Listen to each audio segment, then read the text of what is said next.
world's largest desert lake and all the people who rely on it as a source of water are at risk. That's according to a new climate report. The Human Rights Watch Group report warns that Kenya's Lake Turkana is under threat. It's at risk from development projects in neighboring Ethiopia, as well as climate change. If the lake disappears, parts of Kenya and Ethiopia could be affected by drought and famine. The Turkana region is one of the poorest in Kenya and home to 1.2 million people. Lake Turkana provides a livelihood for around 300,000 people in the region. And between 1967 and 2012, average temperatures there rose between 2 and 3 degrees, and rainfall patterns were also affected. Let's get more on this. Felix Horne is the Ethiopia and Eritrea researcher at Human Rights Watch, and he joins us now from Nairobi. Now, Felix, you've traveled to the Turkana region. What have you seen? How have the people's lives been impacted with rising temperatures?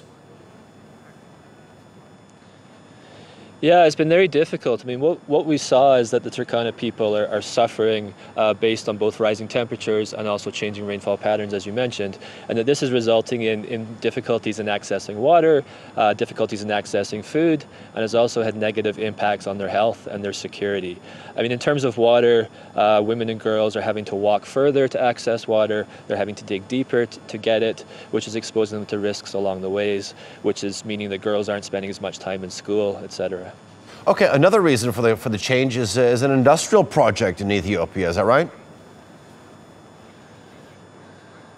That's correct. So Ethiopia over the last few years has been embarking on a major development which involves 5 dams, 2 of which have been in place for quite some time, and the third which has just come online, along with 2,000 square kilometers of irrigated sugar plantations, and sugar is a very water thirsty crop. This is relevant for the people of Turkana because Lake Turkana, which is the world's largest desert lake, a UNESCO World Heritage Site, also provides livelihood opportunities in terms of fishing for many of Turkana's residents, and 90% of the water in that lake comes from the Omo River in Ethiopia.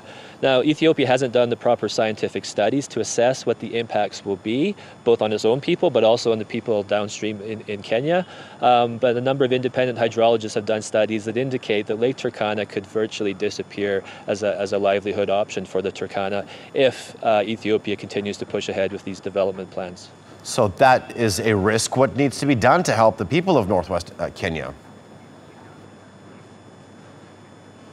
Well, there's a few things. I mean, climate change is here, and for many of us, it's sort of almost an arbitrary concept, or an abstract concept. For the Turkana, it's very real. So certainly the Turkana need to have help in terms of adapting to the effects of climate change. In terms of Lake Turkana, we would like to see Kenya pushing Ethiopia more to ensure that the downstream impacts are considered. And we would like Ethiopia to do the proper scientific studies to both understand what the impacts are and then try to mitigate them so that they can continue to have these development projects, but that it doesn't negatively affect the people that live there. All right, Felix Horne, live from Nairobi. Thank you for that analysis.